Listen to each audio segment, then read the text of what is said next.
Salut tout le monde, j'espère que vous allez super bien. Aujourd'hui, je vais vous raconter une histoire sur la pire interview ou le pire entretien que j'ai jamais vécu. Il faut vraiment faire attention à ces red flags. Alors, c'est parti! Comme je vous l'avais expliqué dans quelques anciennes vidéos, en mars 2021, je faisais partie d'un programme PhD. J'étais en 3e année, j'avais obtenu mon master l'année précédente et j'étais en train de préciser mon projet de dissertation qui allait certainement prendre au moins 3 ans de plus à compléter. C'est-à-dire, j'étais à mi-chemin. Mais le problème, c'est que j'étais absolument misérable. Je travaillais super dur, souvent de 7h du matin jusqu'à 20h ou 21h du soir. J'avais si peu de temps libre que je parlais avec ma meilleure amie environ une fois par mois. Bien sûr, ma santé mentale souffrait. Et de plus, puisque j'avais les yeux rivés sur l'écran plus ou moins toute la journée, j'avais aussi commencé à avoir des problèmes de santé physique très sérieux. Bref, après avoir réfléchi sur ma vie en général, il était évident que ce programme ne serait pas viable pour 3 ans de plus. Alors, comme vous le savez, j'ai décidé ce mois-là, en mars 2021, de me retirer du programme et de commencer à chercher un nouveau travail ou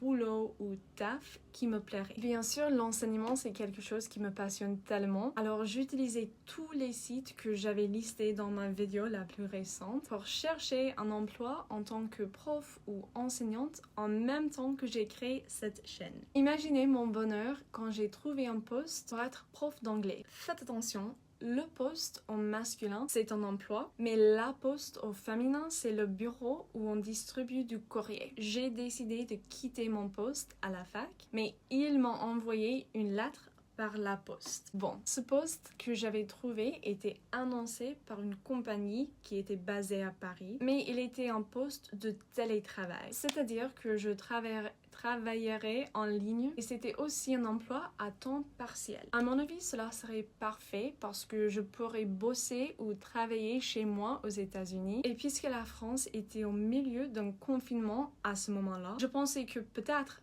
un jour, quand le confinement sera fini, j'aurai peut-être l'opportunité de travailler avec cette compagnie à temps plein et d'obtenir un visa pour bosser en France. Alors, j'ai posé ma candidature ou j'ai postulé à cette opportunité d'emploi sur Upwork. Après quelques heures, j'ai reçu une réponse. L'un des chefs de la compagnie, un patron, un employeur voulait me parler. Il m'a demandé quand je serais libre pour une discussion rapide qui allait durer 5 à 10 minutes. Moi, j'ai pensé, ok, s'il veut juste parler pour 5 à 10 minutes, cela ne va pas être vraiment un entretien normal ou traditionnel. J'imaginais qu'il voulait simplement voir si j'étais vraiment un locuteur natif, peut-être me donner une meilleure idée du poste lui-même, et après peut-être on organiserait une autre réunion pour une vraie interview. Alors, j'ai préparé pour un entretien normal quand même, mais malgré ma préparation, je n'étais pas du tout prête pour ce qui était à venir. La discussion rapide de 5 à 10 minutes, ça a duré plus d'1 heure. Absence de communication claire, red flag. Mépris évident à l'égard de mon temps, red flag. Et c'était tellement bizarre comme interview. Pour la majorité de cette heure, il me posait des questions situationnelles et super spécifiques, genre qu'est-ce que vous feriez dans cette situation, ce qui aurait été normal, assez normal, si on avait arrêté après 2 ou 3 situations hypothétiques. Mais non, j'oublie le nombre exact de ces situations ultra spécifiques, mais il y en avait assez pour parler pendant 1 heure. Et pire encore, à chaque fois que je lui donnais ma réponse, il me disait « Bon, vous auriez dû dire ceci ». Alors ma confiance plongeait de plus en plus avec chaque question et il est devenu de plus en plus difficile pour moi de répondre à la prochaine. Red flag. À un certain point, je pense que ma malaise était évidente parce qu'il a arrêté mi-phrase et il a dit « J'espère que je ne vous offense pas ». Ce qui est super bizarre parce que si vous avez besoin de formuler cette phrase, vous êtes probablement en train d'offenser l'autre personne. Red flag. Bon, j'avais envie de pleurer au milieu de l'interview, mais j'ai continué, j'ai persisté. Et après qu'on a fini ces questions situationnelles, il m'a demandé de manière super condescendante « Ok, dites-le moi vraiment. vous enseignez depuis quand? Je vais dire les gars, je vais dire. Ils ne croyaient pas ce que j'avais écrit sur mon CV. Ils ne croyaient pas que j'avais beaucoup d'expérience en tant qu'enseignante, 6 ans d'expérience à ce moment-là. Ils me parlaient comme si je n'avais pas d'expérience en tant que prof. Pas du tout. Vraiment, il semblait qu'il essayait de faire un peu de gaslighting. Red flag. Et c'était tellement agaçant parce que pour ceux et celles qui connaissent les effets de gaslighting, j'ai vraiment commencé à me questionner. Mais est-ce que j'ai de l'expérience? Est-ce que je sais enseigner? Bien sûr, j'aurais dû dire, comme je l'avais écrit sur mon CV, j'enseigne les langues depuis 2015. Mais ce que j'ai fini par dire, en vraie vie, 6 ou 5, non, 6 ans. Il avait absolument détruit ma confiance à un tel point que, quand il m'a demandé plus tard si je parlais français, je lui ai répondu, oh, un peu.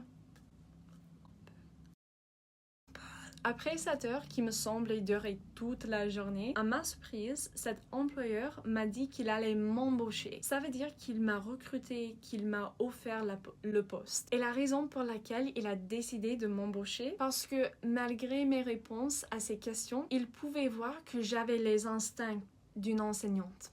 Ça veut dire, les gens, que je n'avais pas encore les compétences, seulement les instincts. De nouveau, un déni total de mes compétences qui étaient, je vous assure, bien présentes. Red flag. Malheureusement, mais bien sûr, à ce moment-là, j'étais simplement heureuse d'avoir trouvé un emploi stable. Mais ce qui est aussi bizarre, maintenant que j'y pense, il ne m'a jamais donné le choix d'accepter le poste ou pas. Je veux dire qu'il a dit qu'il allait m'embaucher et puis il a continué à parler sur les détails logistiques. Je n'avais jamais l'occasion de dire « j'accepte cette offre » ou j'aimerais 1 ou 2 jours pour y réfléchir. Mais bon, après qu'il a dit qu'il allait m'embaucher, sans me demander si je voulais accepter cette offre ou pas, on a commencé à discuter du salaire.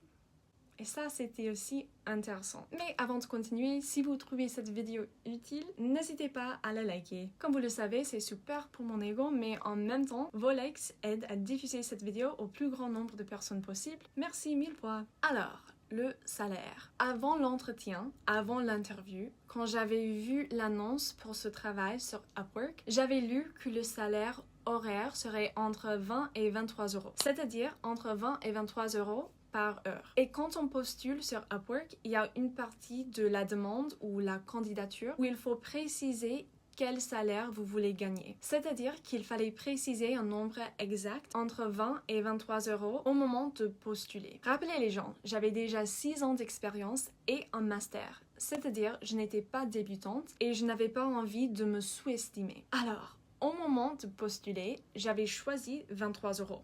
À mon avis, c'est normal. Ok. Passé à la fin de cet entretien toxique, l'employeur m'a demandé combien je voulais gagner par heure. Je lui ai répondu 23 euros par heure, comme j'avais écrit sur ma candidature. Alors, les gens, je comprends que le salaire, c'est une conversation, c'est une négociation. C'est-à-dire, j'ai anticipé un petit va-et-vient entre nous. Mais qu'est-ce qu'il a fait? Sans me regarder, parce qu'il était en train d'écrire quelque chose, il m'a répondu « Ok, on va commencer par 20 euros. » Red flag, red flag. Red flag. C'était évident qu'il ne voulait pas entretenir une conversation et ça m'a beaucoup dérangée. Alors j'ai commencé à lui dire, quand j'ai obtenu ma licence en 2017, j'ai accepté une offre d'enseigner l'anglais pour 21 euros par heure. J'allais continuer et j'allais faire l'argument que je devrais gagner plus maintenant que j'ai plus d'expérience et d'éducation. Mais avant de finir ma phrase, il m'a interrompu avec un petit sourire que je ne vais jamais oublier, comme s'il pensait que c'était si mignon que j'essayais de négocier. Et il a dit « Ok, 21 euros. » Red flag. Comme vous pouvez l'imaginer, les red flags n'ont pas arrêté après l'interview. Il n'y avait pas de formation, pas d'instruction claire avant ma première leçon. Sérieusement, personne ne m'avait expliqué comment contacter ma première étudiante, quelle plateforme utiliser, etc. Et c'était absolument horrible. Je pense que j'ai enseigné peut-être 3 leçons avant de décider de démissionner ou de quitter cet emploi. Ils ne m'ont jamais payé pour ces 3 leçons. Pas de surprise, mais voilà. Heureusement, le jour après ma démission, j'ai reçu une offre pour enseigner l'anglais à une fac à Paris et c'est là où je travaille actuellement. Mais bon, J'espère que vous n'aurez jamais une pareille expérience avec un employeur, mais si tel est le cas, je vous conseille très fortement de ne pas accepter leur offre, si vous avez un choix bien sûr, parce que sérieusement les gens, vous êtes valables, vous êtes compétents et il faut ne pas l'oublier, d'accord? Bon courage et bisous!